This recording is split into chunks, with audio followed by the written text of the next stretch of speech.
Mga boss, ang dalawang taong ito ay puno ng kaplastikan, walang isang salita, balimbing, at kinakain nila yung kanilang isinusuka mga boss. 2016, BBM claim dinaya siya sa halalan.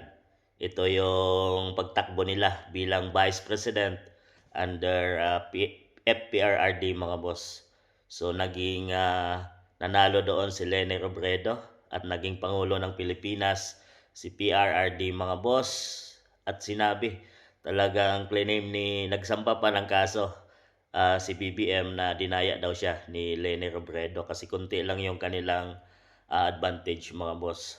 So, yun ang kanilang umpisa ng kanilang hidwaan or alitan mga boss.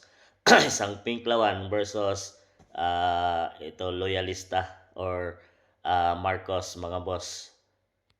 2022, Lini calls BBM number 1 sinungaling at magnanakaw sa kampanya. Dito nagtapat na naman sila mga boss bilang presidente ng Pilipinas. Natalo ni Bongbong Marcos si Leni Robredo mga boss ng malayo. Kasi nakakuha si PBBM ng 30 million plus votes. Si Leni yata nasa 14M or more. Parang ganon si Leni Robredo mga boss.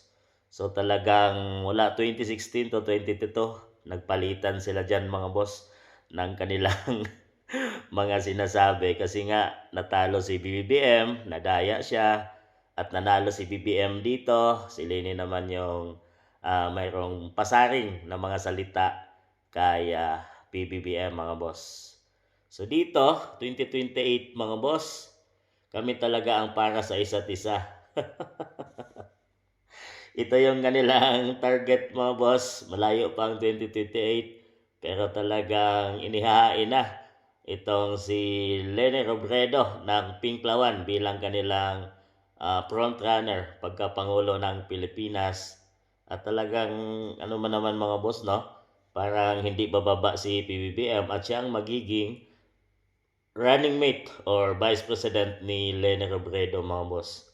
Talaga naman tong mga gahaman na to, talagang ayaw talaga mawala sa pwesto.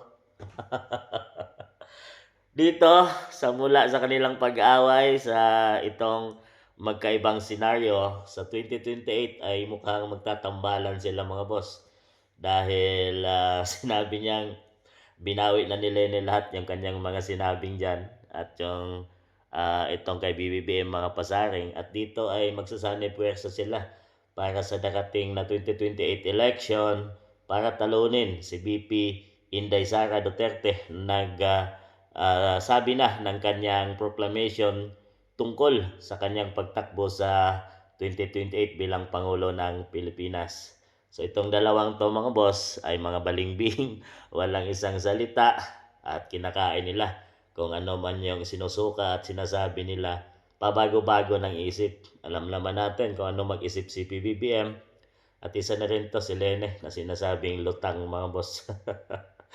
kaya kaya hindi din sila magkasundo noon ni FPRRD bilang siya ay Vice President nga mga boss. So sa tingin niyo mga boss, ano sa palagay niyo ang ugali mayroon sila? Tama bang mga balingbing at walang kwenta sa kanilang mga walang isang salita sa kanilang mga sinasabi ang dalawang ito? At yun nga ay makikita sila natin sa 2028 bilang frontrunner ni